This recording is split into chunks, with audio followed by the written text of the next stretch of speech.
নমস্কাৰ, মই দীক্ষু। আজি আসলতে এই ভিডিঅ'টো প্ৰস্তুত কৰিছোঁ এই কাৰণে যে যোৱা কিছুদিন ধৰি সামাজিক মাধ্যমতে হওক বা সংবাদ মাধ্যমতে হওক মোৰ বিষয়ে যিখিনি কথা ওলাই আছে এই কথাখিনিৰ কাৰণে একচুৱেলি মানসিকভাৱে বহুত কষ্ট পাইছোঁ আৰু আসলতে দুৰ্বল হৈ গৈছোঁ।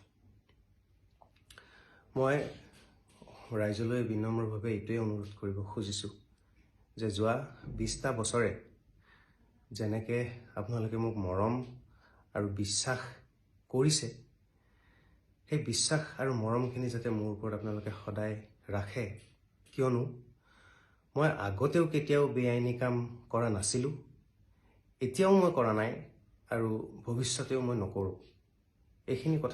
এইখিনি বিশ্বাস আসলতে মোৰ ওপৰত আপোনালোকে ৰাখক।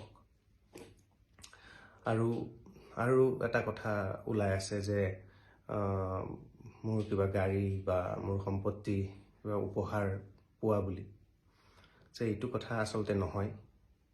মোৰ যথা শক্তিৰে যি মই আৰ্জন কৰোঁ সেইখিনিৰে মই বহুত কষ্ট কৰি মোৰ গাড়ী বা মই থকা ঘৰটো মই ক্ৰয় কৰিছোঁ আৰু সেয়া লোনতে ক্ৰয় কৰিছোঁ।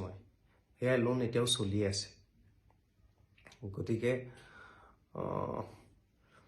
এই বিশ্বাসটো যাতে ৰাখক আৰু মোৰ এইবিলাক যাতে বেলেগ কথাত আপোনালোকে বিশ্বাস নকৰে, সেইখিনি কথাই মই অনুৰোধ কৰিব বিচাৰিছোঁ আপোনালোকক মোৰ এই ভিডিঅ'টোৰ জৰিয়তে। আৰু আচলতে এই গোটেই কাৰ্যকলাপটোত মই নিজেও ভুক্তভোগী।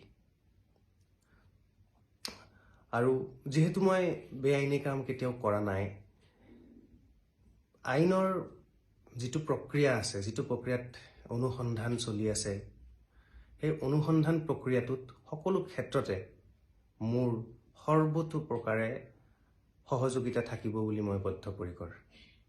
যিকোনো কোঅপাৰেশ্যন মই লাগিলে কৰি মোৰ ফালৰ পৰা, যিহেতু মই একো বেয়া কাম কৰা নাই, এইখিনি সৎসাহস মোৰ আছে।